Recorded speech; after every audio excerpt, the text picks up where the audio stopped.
Hi everybody, welcome to my channel. In this first tutorial, I'm going to be sharing with you on how to prepare fondant before hand painting on it, and I'm going to give you some tips. All you'll need is 200 grams of white fondant, a silicone mat or parchment paper, corn flour or confectioner's sugar, which is also icing sugar, a precision cutter and a rolling pin.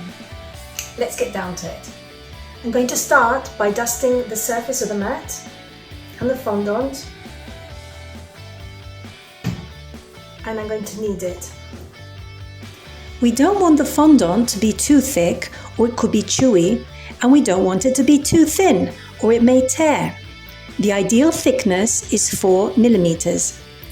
If any bubbles appear in the fondant, just gently prick them with a toothpick or a pin to release the air and go over them with a rolling pin or the smoother. We want to make sure that the rolled out fondant is large enough to cover the top of the cake. So what I've done is to cut some parchment paper out the same size as the base of the tin as a guide. And what I'm basically going to do is to just carefully cut around the edges to remove some of the excess. It doesn't have to be perfect, because once it's on the cake, we can make sure that it covers the whole of the surface, and then we can trim the sides. So there you go, here we have our fondant. I'm going to use a smoother to smooth it out. But this is what we're going to use as the base for hand painting. Now for a few tips. Fondant can be prepared 3 or 4 days in advance.